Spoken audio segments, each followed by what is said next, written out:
20 years ago, a team of 19 hijackers were able to board 4 different planes in a series of coordinated terror attacks that would claim nearly 3,000 lives. Since then, flying in America and the rest of the world has changed drastically.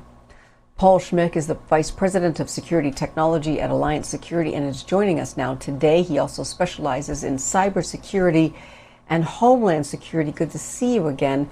Let's talk about the events of 9/11 and how it immediately changed flying in America. Good afternoon, Laverne, and happy Labor Day to you. So we're 20 years beyond 9/11, and it's truly transcended much of society, from media to art to sports to most visible to the traveling public and the stand-up of DHS and TSA, all with the focus and the goal of preventing another 9/11.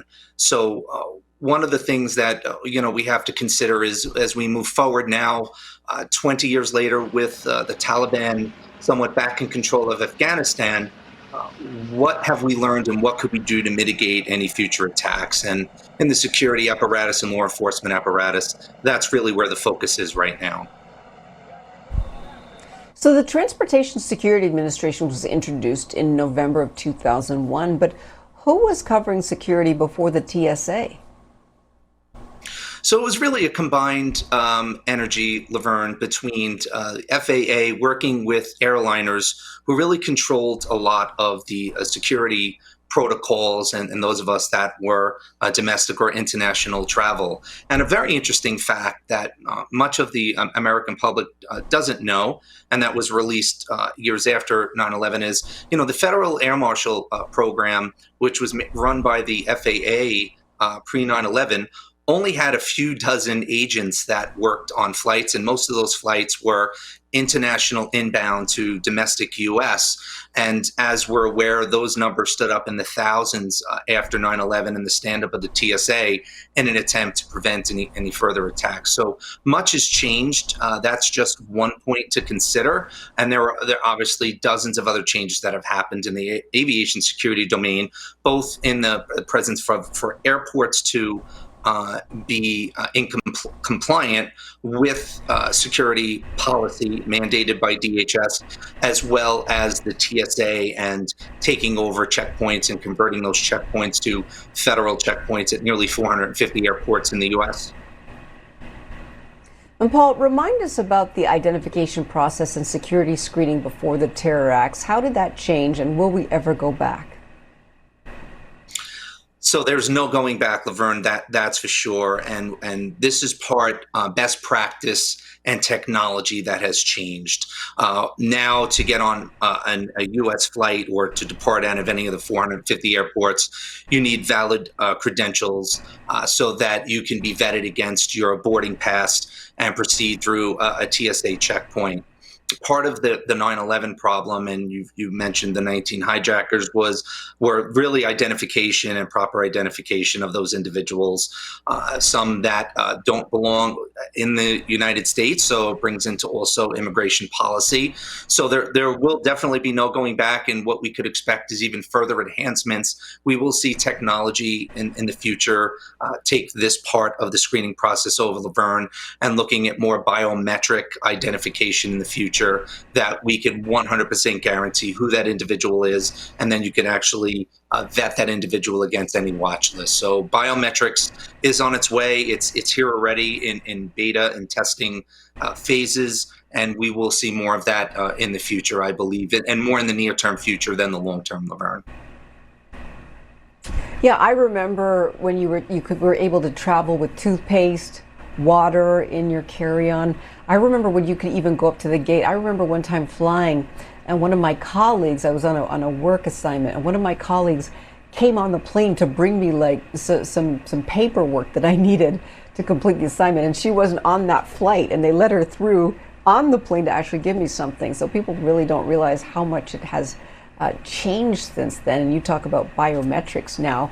But as we come up on this anniversary of the attacks, do you think that people are worried that there could be any risks at all? Could something like 9/11 happen again? So there's a lot of important points you bring up there, Laverne, and I want to go to the first one. We're talking about liquids and being able to bring liquids on plane, and really where that's changed is the 2006 transatlantic plot, which were several airliners that were departing from the UK, Al Qaeda plot to detonate liquid explosives on those planes during flight time on their way to Canada, as well as America, really changed the way we look at what we were bringing on planes. And that's where the 3.4, 3.5 ounce rule came into effect with the TSA. So that's important to consider ultimately as we go forward. In terms of concerns and going backwards compared to forwards, is that we have a lot of lessons learned, Laverne, on what we learned from 9/11.